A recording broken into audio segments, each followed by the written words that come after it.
an important national voice in promoting understanding and friendship between Catholics and Jews.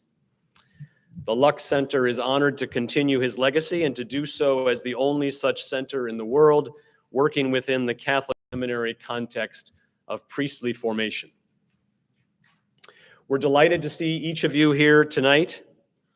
It's nice to be back together again in person, isn't it?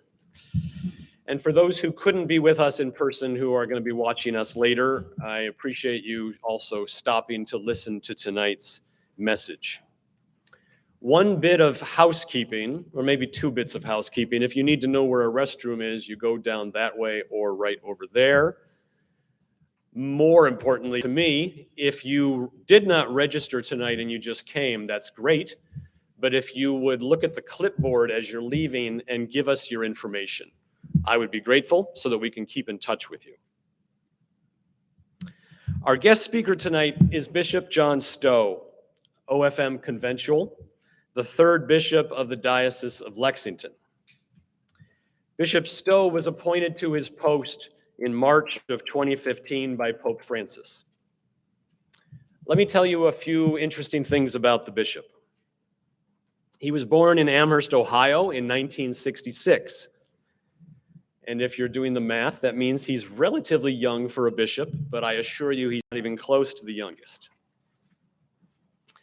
He has shown himself to be one of the most articulate of bishops over the last several years, especially when it comes to speaking for the poor and about issues of justice.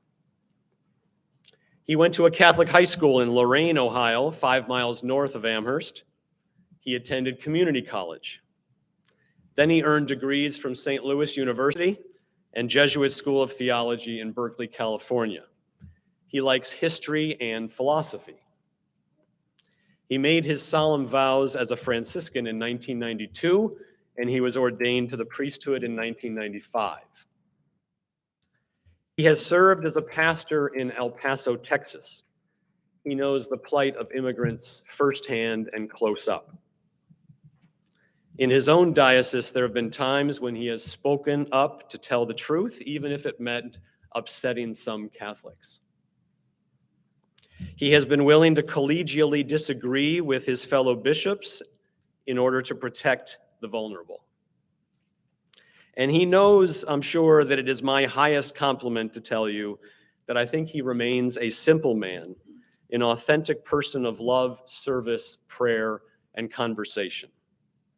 He seeks to follow in the footsteps of the founder of his religious order, St. Francis of Assisi, with a dedication to living and teaching a conversion of life to the law of love, which is relatively easy for me to say and is much harder to actually do in real life. We are grateful to have him here. Please join me in welcoming Bishop John Stowe.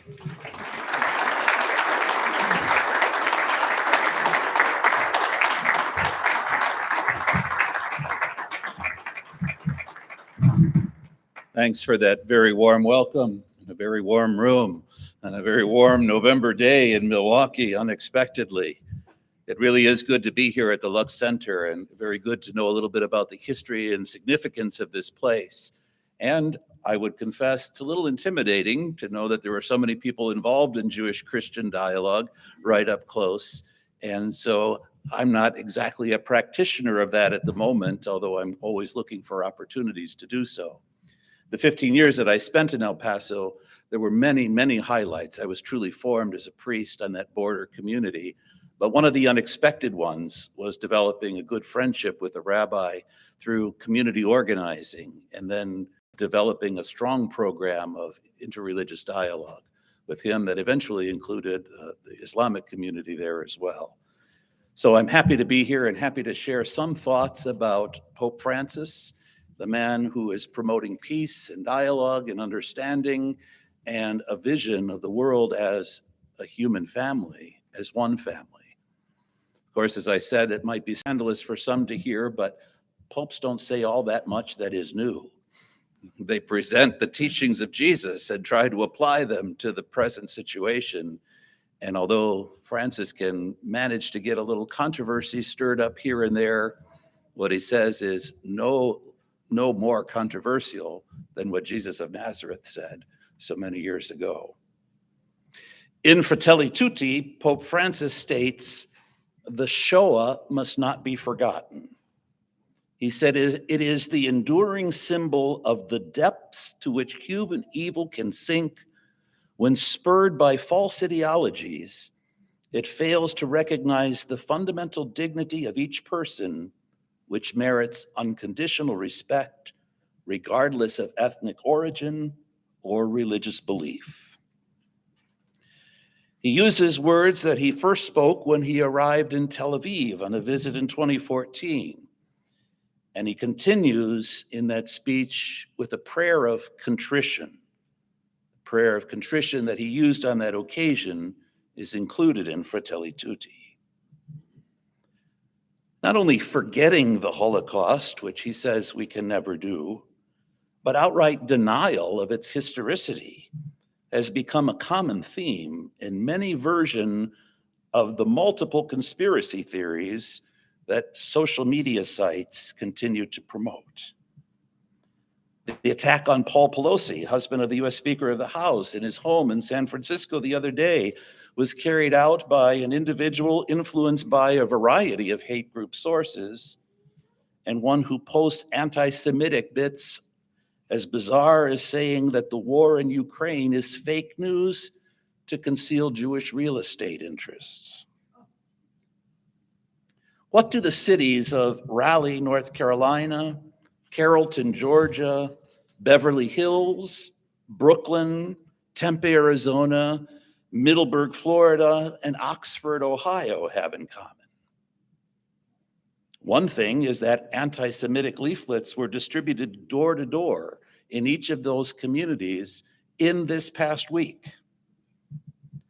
The artist, formerly known as Kanye West, bragged about losing $1 billion in corporate sponsorships, after making egregiously anti-Semitic comments within the last few weeks.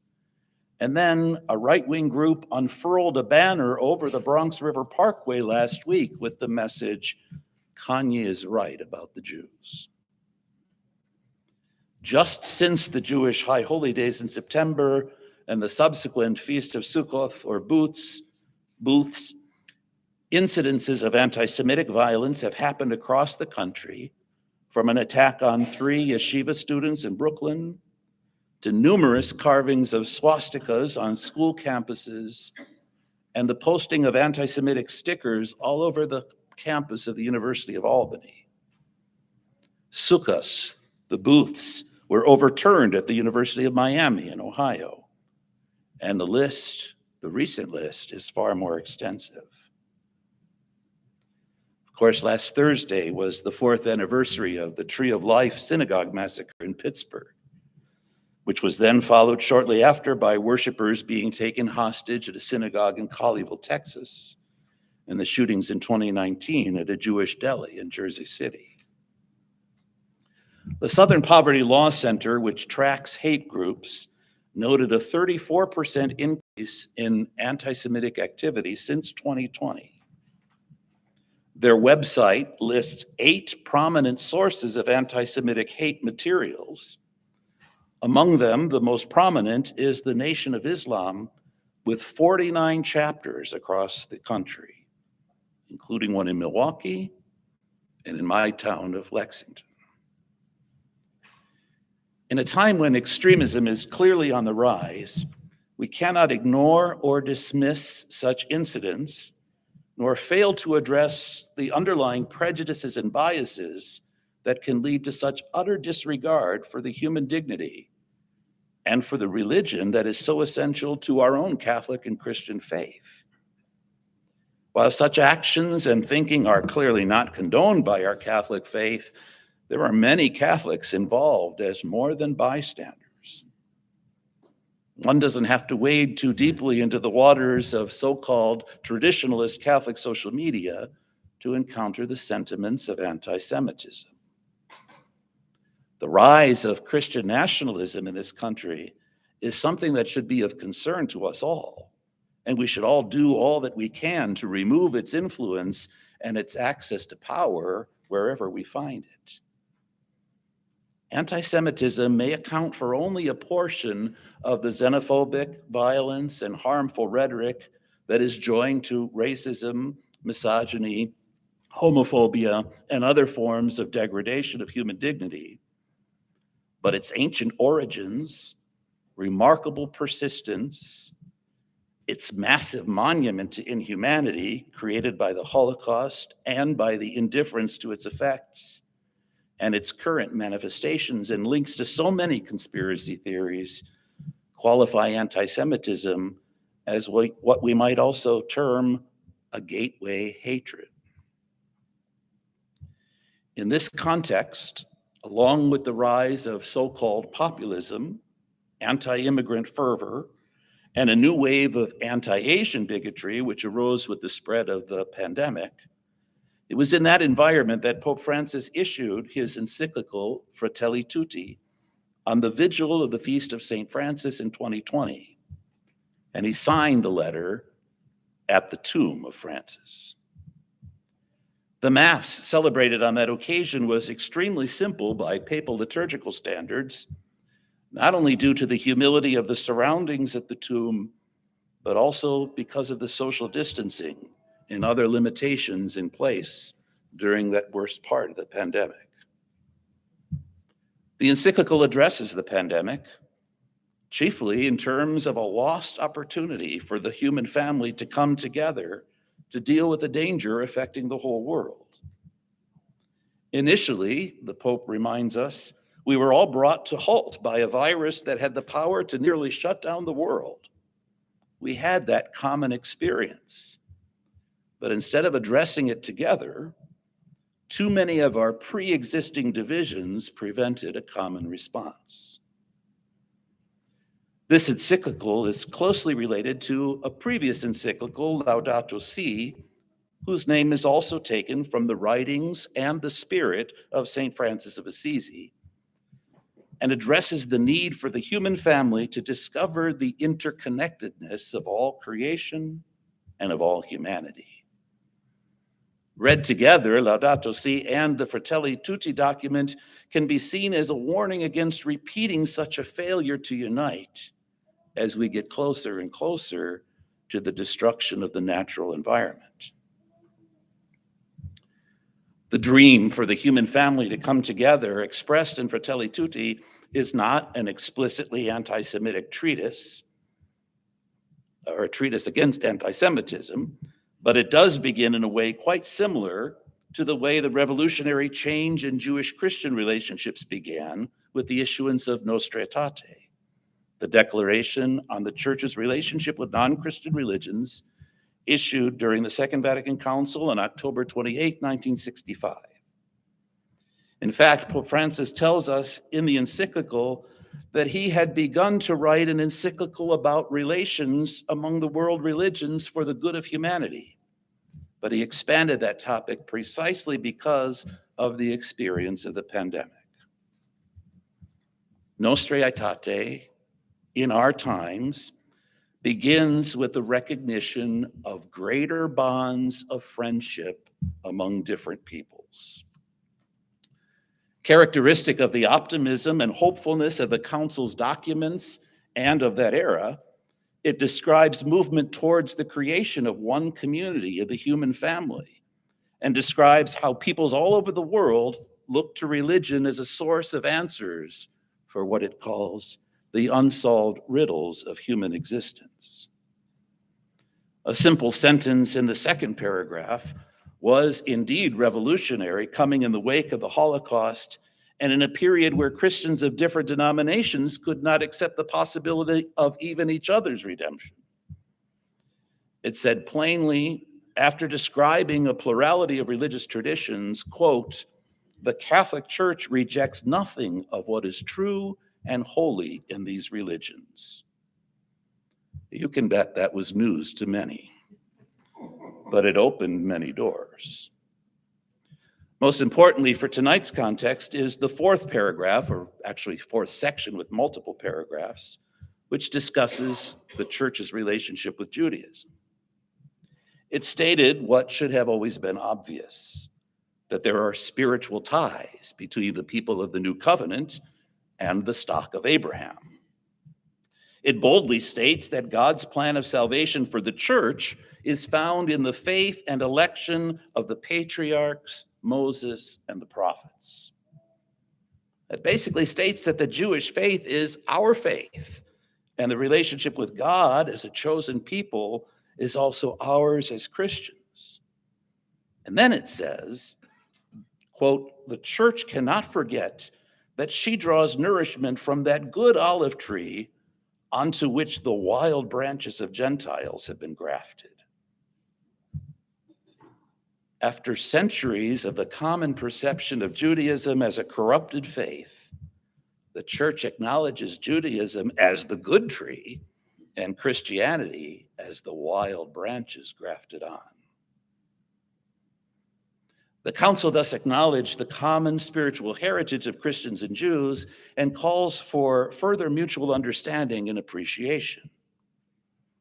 Another major acknowledgement that made such growing understanding a possibility followed. Quote, "Neither all Jews indiscriminately at that time, nor all Jews today, can be charged with the crimes committed during his," that is Jesus' passion. Now, even at that time, prayers and readings of the Good Friday liturgy inferred otherwise, to say nothing of folk customs and many places that could lead to violence against Jews, Christ killers, especially during Holy Week. Nostra Aetate then denounces all hatreds, persecutions, and displays of anti-Semitism leveled at any time or from any source against the Jews. It says at any time, which has to include the past, but it will only be decades later in the approach to the new millennium that St. John Paul II would offer an actual apology. Less known than Nostra Aetate is the response issued by the National Jewish Scholars Project in 2000. Now, of course, Judaism does not have anything comparable to a universal hierarchy as we have in the Catholic Church, and there is no spokesperson for all of Judaism. So the statement by the 220 rabbis and Jewish intellectuals, largely of the Reformed tradition of American Judaism, is not an apples to apples comparison with the document from the Ecumenical Council, but nonetheless, it is the most comprehensive response to Nostra Aetate, and it was offered in a generous and positive light. The handout you were given has some of the highlights, has the highlights of the document called Dabru Emet, Speak the Truth in Hebrew, and it's subtitled A Jewish Statement on Christians and Christianity, and it was issued in the year 2000. Dabru Emet recognizes an unprecedented shift in relations between Judaism and Christianity after the Holocaust. Previously, it states, Judaism was largely considered a failed religion by Christians. The positive developments specified are remorse about the mistreatment of Jews, the acknowledgement of God's enduring covenant with the Jewish people, and a celebration of Judaism's contributions to world civilization. The authors, who note that they are speaking for themselves, made 8 statements, which are on your handout, 8 statements of agreement between Jews and Christians from their perspective, for which they can be grateful. Number 1, Jews and Christians worship the same God. Quote, "We rejoice that through Christianity, hundreds of millions of people have entered into relationship with the God of Israel." 2, Jews and Christians seek authority from the same book, called Tanakh by Jews and Old Testament by Christians. 3, Jews and Christians both respect the claims of the Jews to Israel. 4th, Jews and Christians accept the moral principles of Torah, namely the sanctity and dignity of every human being, and this is the basis for a renewed relationship. 5, Nazism was not a Christian phenomenon, but could not have been carried out without Christian complicity. We do not blame Christians for the sins of their ancestors. 6, humanly irreconcilable differences between Jews and Christians will not be settled until God redeems the entire world. 7, new relationships between Jews and Christians will not weaken Jewish practice. And 8, Jews and Christians must work together for justice and peace. Although Dabru Emet was not universally affirmed in Judaism, I think it provides a magnanimous response to Nostra Aetate, considering the long history and the ongoing reality of anti-Semitism, and the fact that it was issued still within the living memory of the Holocaust. And I'm spending time on this document here because I think it illustrates the kind of fruits of dialogue that Pope Francis hopes for and anticipates his approach to appropriate remembering and how we move forward with openness to God's Spirit. The first statement alone leaves me in awe that despite all that has happened in 2 millennia, the Jewish community can rejoice that through Christianity, and therefore through Jesus, so many have entered into relationship with God. What God is doing, despite the failure of human beings to understand or cooperate, is remarkable. That the authors could step back and affirm this is profound. That both faiths use a common scriptural tradition is, of course, important to acknowledge, and plenty can be said about our usage of common texts in different ways, but Dabru Emet emphasizes the points of agreement. The question of Israel, the modern state of Israel, is a delicate and complicated issue that is too broad to get into tonight. But again, the document points us to a common beginning point. Stating the common moral precept of the sanctity and dignity of every human being is the basis for a renewed relationship between Jews and Christians points to a path for future development of our mutual respect and understanding. But of course, it's not without its challenges. We would differ on when that sanctity and dignity is conferred on the human being, at conception or at some other point. At this moment in our country, that difference is heavily emphasized and divides people of faith even within the same tradition. As the church retroactively proclaimed that all Jews at all times are not responsible for the death of Jesus, the Jewish authors of Dabru Emet absolve today's Christians for the responsibility of Nazism, but do not deny the connection. In Fratelli Tutti, after speaking about the atrocities of the Shoah and the atomic bombings of Hiroshima and Nagasaki, Francis says, "Forgiving does not mean forgetting." Or better, in the face of a reality that can in no way be denied, relativized, or concealed, forgiveness is still possible. In the face of an action that can never be tolerated, justified, or excused, we can still forgive. In the face of something that cannot be forgotten for any reason, we can still forgive. Free and heartfelt forgiveness is something noble, a reflection of God's own infinite ability to forgive. If forgiveness is gratuitous, then it can be shown even to someone who resists repentance and is unable to beg pardon. But those who truly forgive do not forget.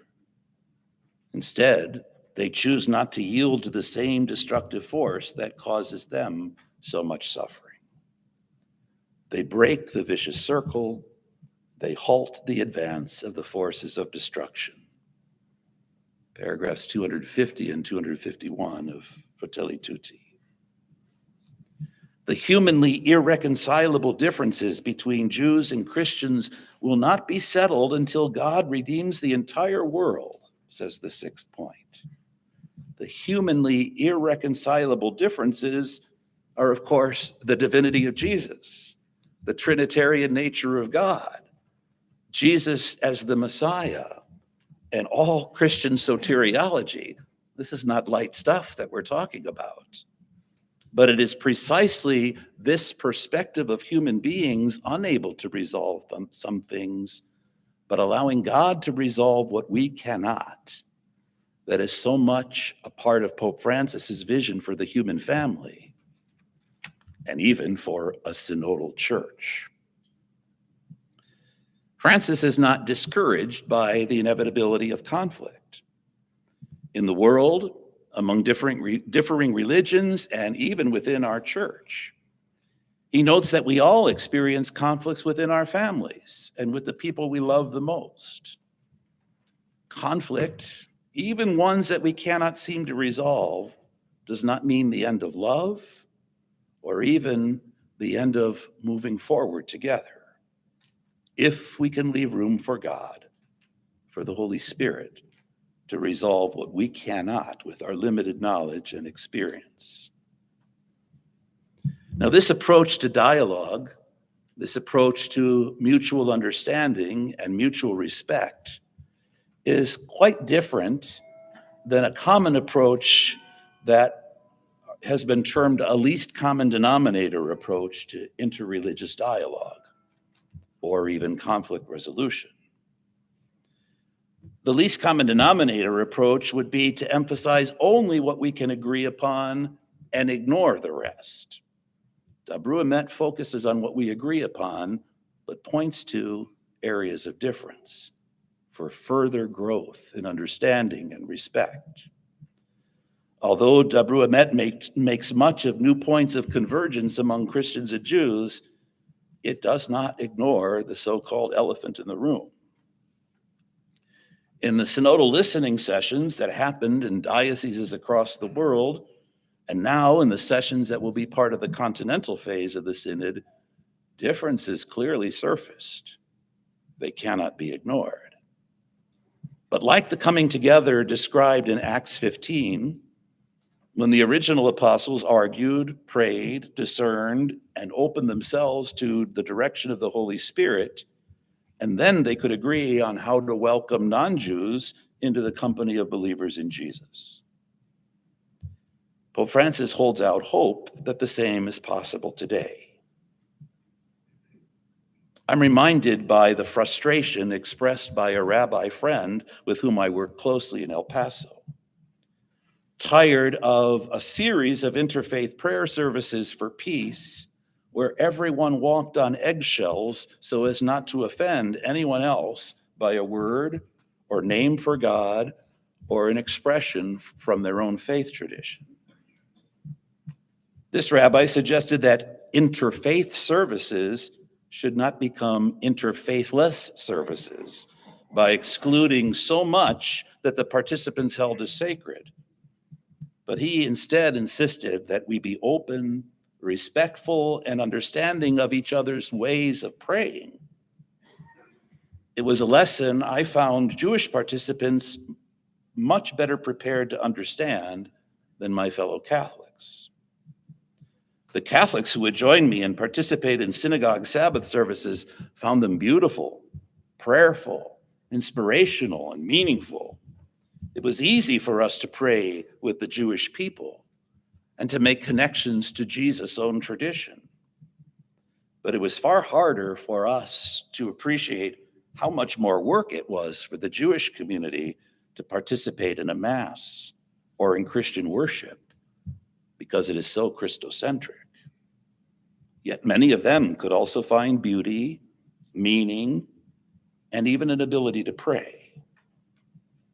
The seventh point of Dabru Emet is that Jewish-Christian relationships will not weaken Jewish practice. Finally, the point that Jews and Christians must work for peace and justice together also brings us to the center of Fratelli Tutti. Like the Pope's previous encyclical on the environment addressed to all people, the Pope is calling for an attitude of conversion. A conversion from the individualistic way of being in the world to a recognition of the interrelatedness of the whole human family and of all of creation. As I have noted, both encyclicals take their name from the writings of the Pope's namesake, Francis of Assisi. This first Jesuit Pope has come to know and embody so much of the spirituality of the 13th century poor man of Assisi.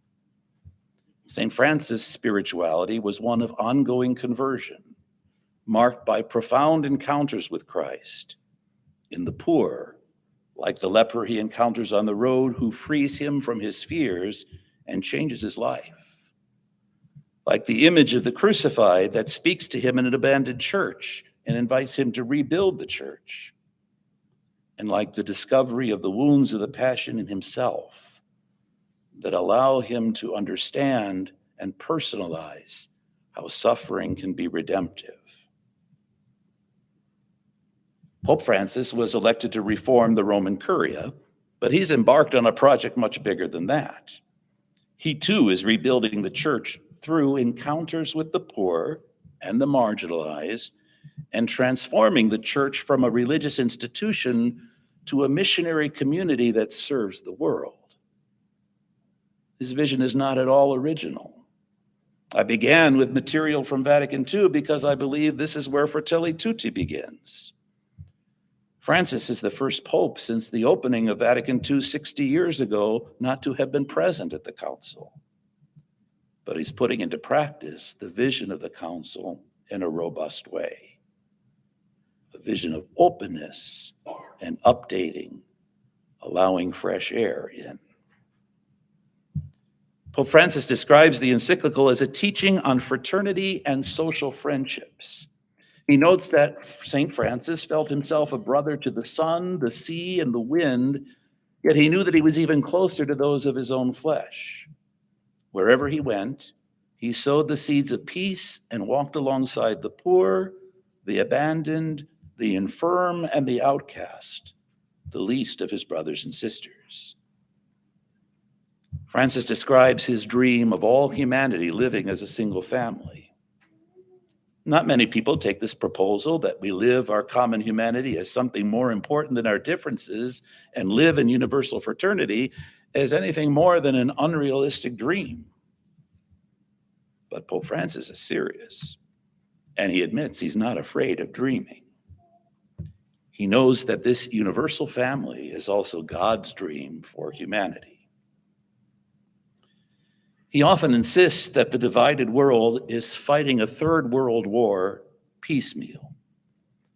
He says, quote, "A real and lasting peace will only be possible on the basis of a global ethic of solidarity and cooperation in the service of a future shaped by interdependence and shared responsibility in the human family." Not at all naive, his first chapter in the encyclical is called "Dark Clouds Over a Closed World." He laments the missed opportunities for solidarity during the pandemic, saying, "For all our hyper-connectivity, we witnessed a fragmentation that made it more difficult to resolve problems that affect us all.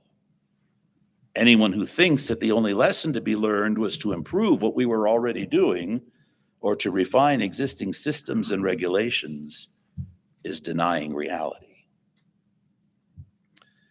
Chapter 5 of the encyclical proposes a new kind of politics, not the kind that spends billions of dollars on commercials which distort the truth and degrade other candidates. The Pope wants us to contrast the current form of what is called populism with what it truly means to be popular, or literally of the people. The contemporary label of populism is applied to a new form of polarization that pits people against one another, whereas the very word populism suggests that it should be something that arises from the hopes and aspirations of the population. Instead, we have a version that exploits culture politically while it appeals to the basest and most selfish inclinations of people, as we see in the rise of antisemitism and other manifestations of Christian nationalism and white supremacy. For Francis, the people are of most importance. He calls the people a mythic category, quote, "To be part of a people is to be part of a shared identity arising from social and cultural bonds." He offers his own version of politics for the people, pointing to the world meeting of popular movements, which he has convened, and which calls for the most basic needs of humanity to be met first. Techo, trabajo, y tierra in Spanish, they're called the 3 T's: housing, work, and land. If the whole world could focus on making sure that there's housing, work, and land for all people, we wouldn't have so many of the divisions and wars and suffering we have today. The Pope asks if we understand politics as something noble or something dirty. And how we answer, based on our own experience, says a lot about the current state of things. Politics in our own democratic system should involve the give and take of negotiated agreements supported by the majority, with the minority retaining their rights and their respect. A winner-takes-all approach, which has become too normative, only breeds resentment and sets up a backlash. Francis reminds us that politics is meant to be at the service of the common good, and as such is a noble vocation. Social, political, and economic participation are necessary for integral human development.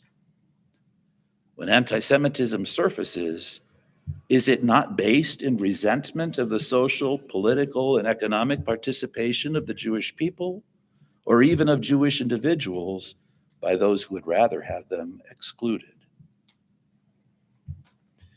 For the healing of our divisions, the conviction that all people are brothers and sisters needs to be embodied in real ways. In his 3rd and 4th chapters, the Pope speaks about how to form hearts that are open to the whole world and to embrace a vision of global fraternity. This is in stark contrast to what he has termed the globalization of indifference, especially referring to the treatment of migrants and refugees. How should we treat the stranger, the migrant, the refugee? The Hebrew scriptures remind us over and over again that we were once strangers in a foreign land. How soon we forget.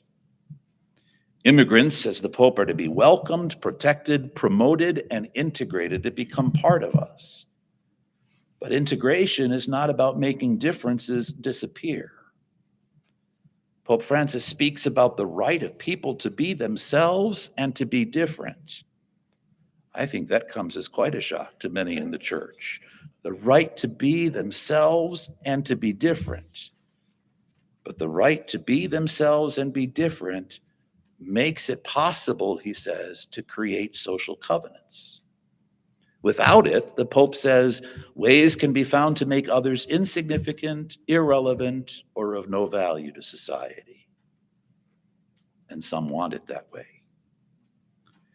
He calls the violence of those who despise people who are different as even more insidious than blatant and visible forms of violence.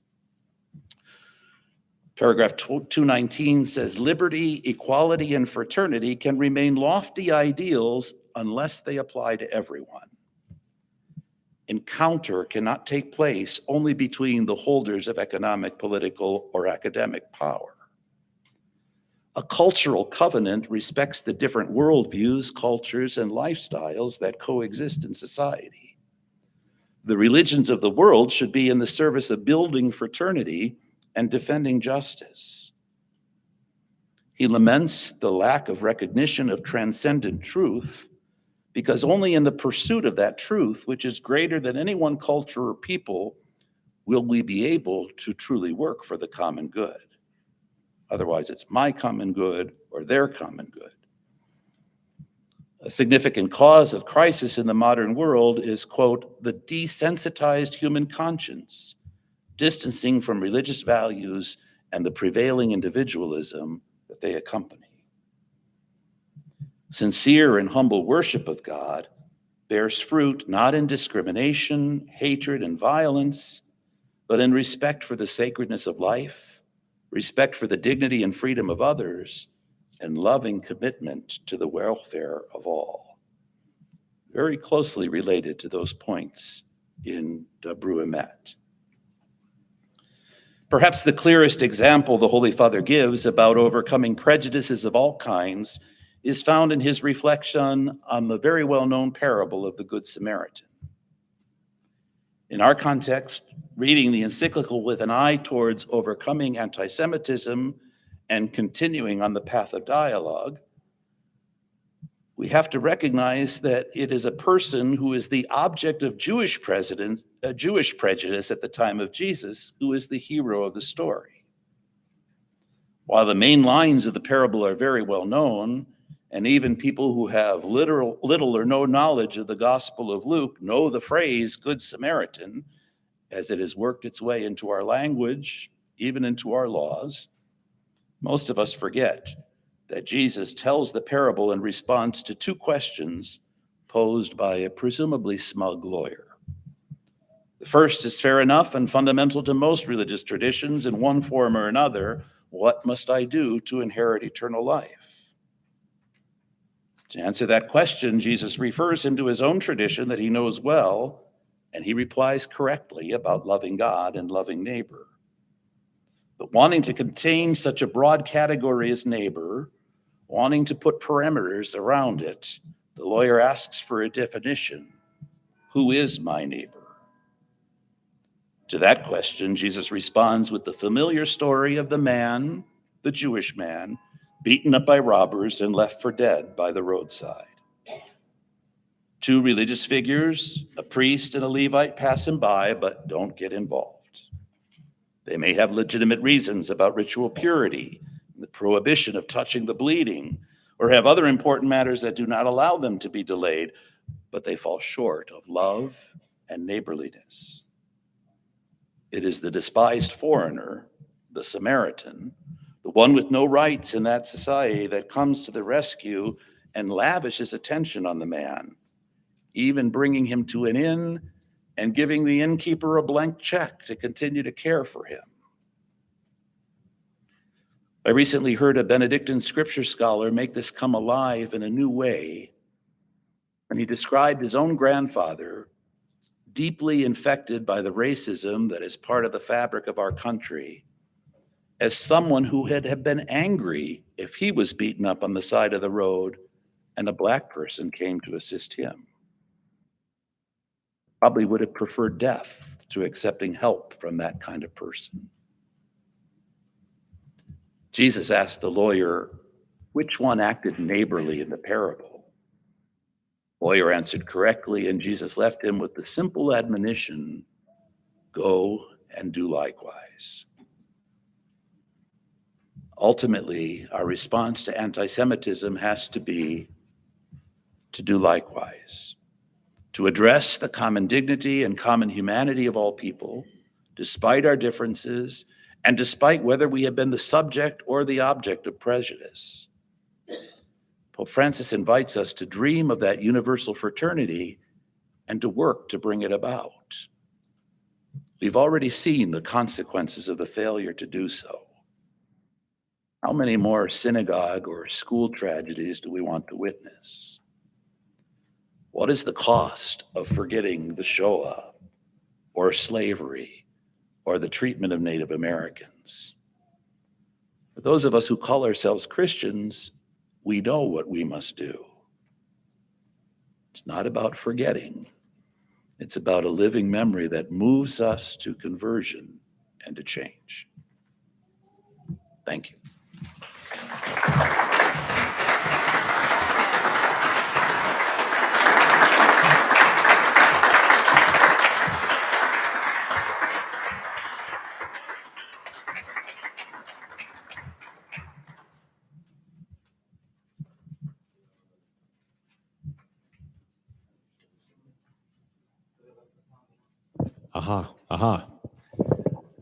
Thank you very much.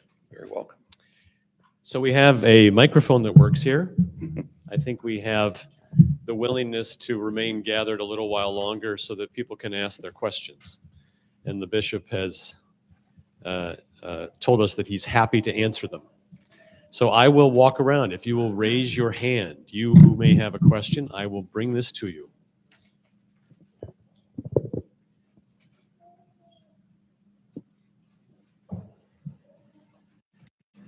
There's got to be an extrovert in the group. Just the first one. Rabbi Steve Adams. We're going alphabetically. My name begins with A. Okay. I was just curious when you were talking about Pope Francis' idea of a different type of politics, how much of that was affected by his experience in Argentina? He certainly saw an ugly side of politics in Argentina, and he learned to work with it. And some people would say that the shrewdness that he has in dealing with the Roman Curia really comes from that experience. But he also knows that this popular theology that rose up among the Argentinian people was part of resisting that kind of oppressive structure and working for the good of the people or the common good. So I think it's very much connected. And beyond his own experience of that divided politics in Argentina, we also have his experience of the whole Latin American church that went through a real conversion from being a church aligned with the powerful all the way back from the days of the crown in the 16th century to stating a preferential option for the poor, which has been slow and hard to work its way out, but has caused great resistance in many parts of Latin America. So I think he brings all of that now to the center of the church, but definitely related.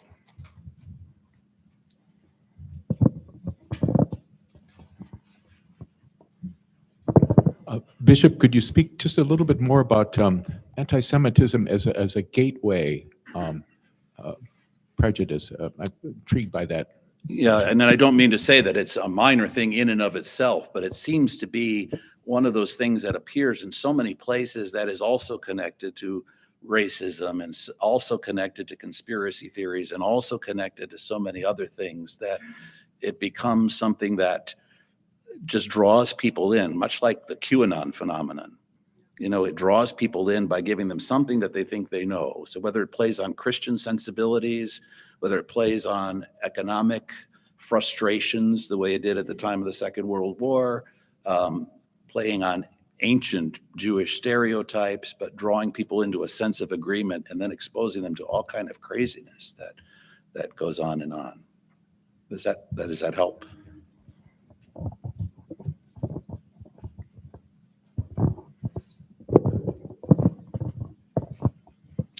Given the current political discord and violence that we're experiencing, what might the Jewish and Christian faith communities have to offer to resolve some of this situation? Yeah, thank you. I think it's precisely the principles that have been articulated in Dabru Emet show that there's a possibility to transcend what seems to be humanly irreconcilable, right? If we can continue to talk, even though the very center of what Christian faith is based on is a divergence from what Judaism is all about and the Jewish understanding of monotheism, the fact that we can talk together about that and still find common ground, I think is what we have to offer. And we have an experience, the Jewish people's experience of suffering and being able to move forward and rebuilding after that. There's so many pieces of that we can offer to the world family, and the possibility of working together, which is what I think Pope Francis is dreaming about. How do we get from here to there is the more challenging question, right? I know it's election time, and I've heard from our students here about what's on the airwaves now, and even messages they're getting on their phones. You know, it's all about that winner takes all kind of politics where you destroy the opponent rather than try to engage in what's most helpful and what's for the good of humanity. Bishop, European Jewry waited and longed for the Catholic Church to speak out in a forceful, unequivocal way Yes, about the Holocaust and what was going on yes. whenever it was known to the church. And I won't venture into that quagmire. What can the Jewish community now expect from the Catholic Church as a forceful presence and voice dealing with what we are now going through and what may be worse going forward for anti-Semitism? Yeah, I think the minimal that we should be able to expect from our church is standing up to it and announcing that it's wrong and it's completely incompatible with Christianity and challenging our own members. And that's why I wanted to be pointedly saying that there are places in Catholic social media where these kinds of things appear, and we have to be regularly denouncing them. And we have to create opportunities like this to further the dialogue. There was a time when there was a lot of movement forward in that Jewish-Christian dialogue, but it's kind of stalled and come across some roadblocks, or people just got tired of not seeing something happen there. As I mentioned, I look back to my own years in El Paso, and that was one of the unexpected highlights. I never expected to be having any connection with the Jewish community, yet there at the border community, we welcomed the rabbi and his family for posadas, and we reciprocated going to Hanukkah celebrations. But more than that, we studied the book of Amos together and talked about a contemporary application. We wrote a Haggadah for the stories of immigration. We drew from that tradition and talked about the contemporary reality. So there are many possibilities, but the goodwill has to be there. And, you know, one of the scandals for us is that Pope Francis is even seen as controversial in his own church when he calls for these very things that should be essential to who we are as Christians.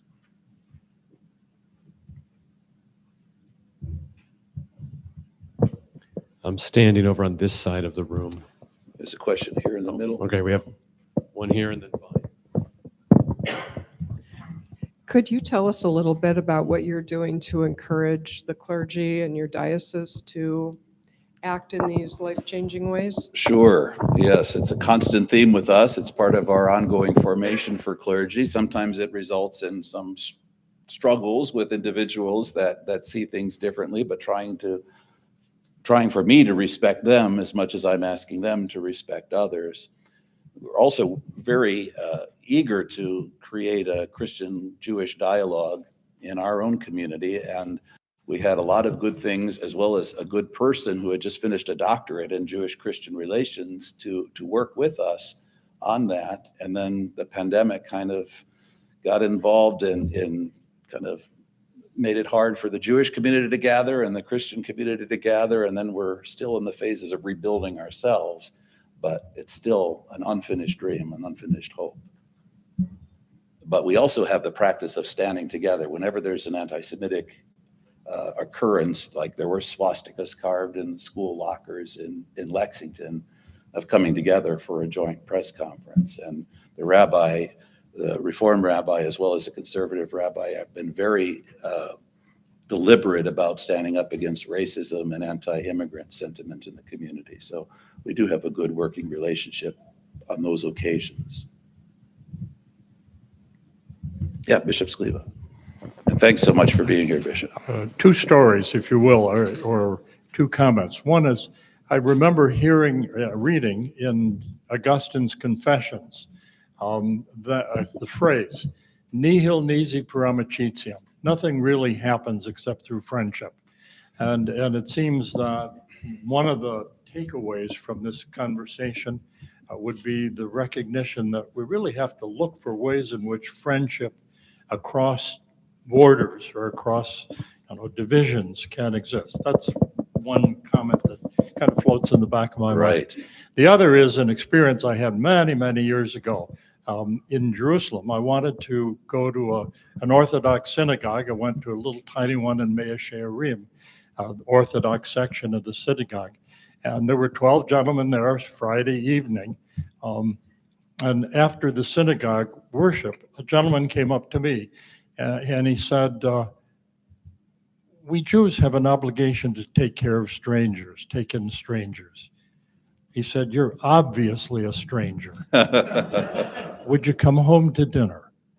And I continue to reflect on that experience, that somehow this effort to cross borders is much more important than the intellectual, exploration of ideas, et cetera. It's got to be personal, and it's got to be real, and it's got to be, us, and not just ideas and books and statements. The statements are very important, but they need to be Fleshed out. humanized, Humanized. made real, not just printed. Thank you very much for your comments and for Thank you. for You being- captured it very well. Appreciate it.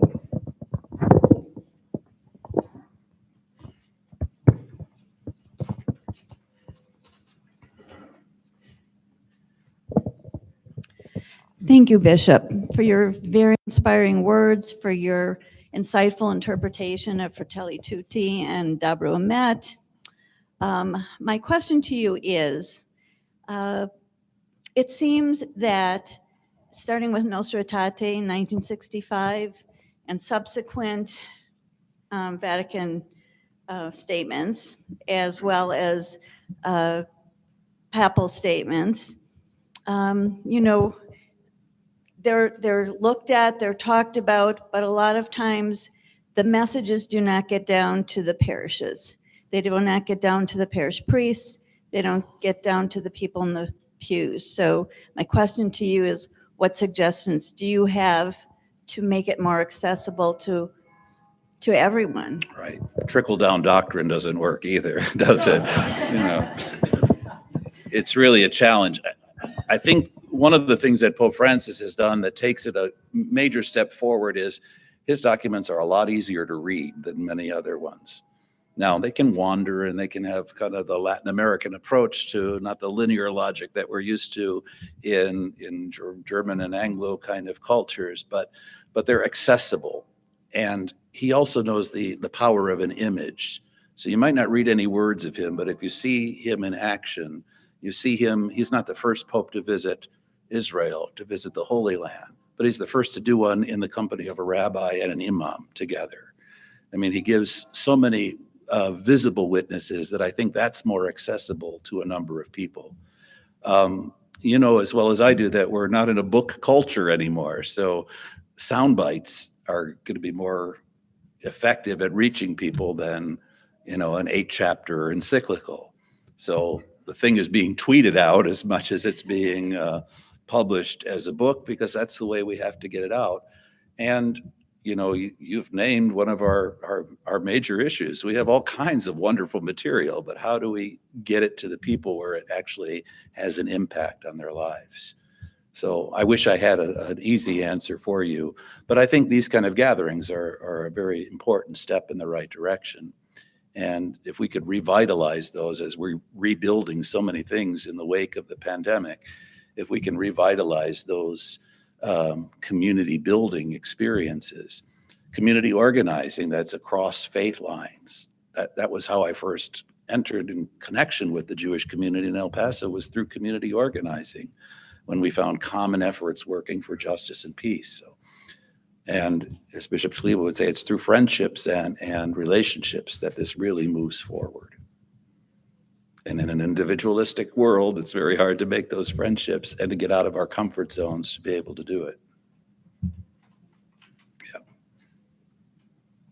We call Catholic social teaching our best kept secret. That's a terrible thing to say about something that sometimes Protestants know better than Catholics do.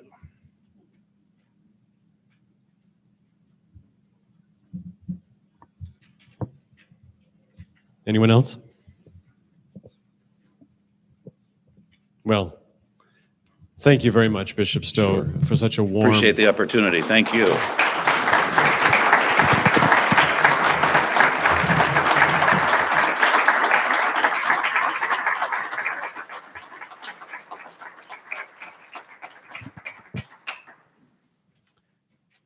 Drive safely, everyone, and go Phillies.